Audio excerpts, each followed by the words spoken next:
تو رب نے فرمایا سبحان الذی اسرا بعبدہ، پاک ہے وہ ذات جس نے اپنے بندے کو سیر کرایا۔ یہاں حضور معراج پہ عبدیت کے ساتھ گئے، بندگی کے ساتھ گئے، عاجزی و انکساری کے ساتھ گئے۔ حضور کی بڑی شانیں ہیں، لیکن حضور شان بندگی اور بندگی کی حیثیت سے بارگاہ الہی میں جا رہے تھے۔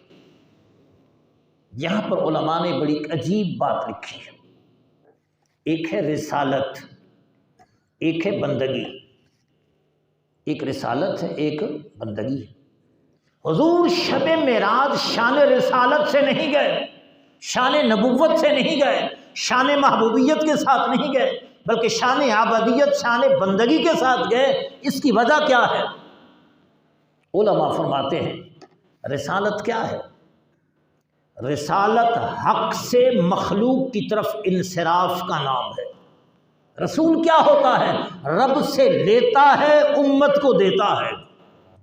رسالت انصراف من الحق الی الخلق، حق سے مخلوق کی طرف پھرنے کا نام یہ رسالت ہے۔ اور بندگی کیا ہے؟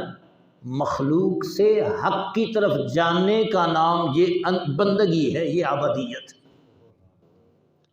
بندہ جب بندگی کرتا ہے تو مخلوق سے کٹ کر رب کا ہو جاتا ہے۔ رسول جب رسالت کا فریضہ سر انجام دیتا ہے، پھر رب سے مخلوق کی طرف آتا ہے، تو علماء فرماتے ہیں بندگی جمع ہونے کا نام ہے، بندگی وصل کا نام ہے، بندگی قرب کا نام ہے۔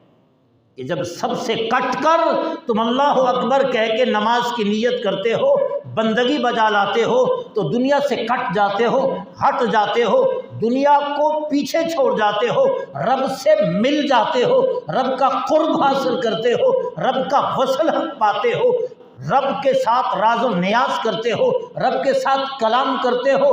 بندہ جب بندگی کرتا ہے، خلق سے کٹ کر رب کا قرب حاصل کرتا ہے، اور رسول جب رسالت کا فریضہ انجام دیتا ہے، پھر رب سے آ کر مخلوق میں مگن ہو جاتا ہے، مخلوق میں مستغرق ہو جاتا ہے۔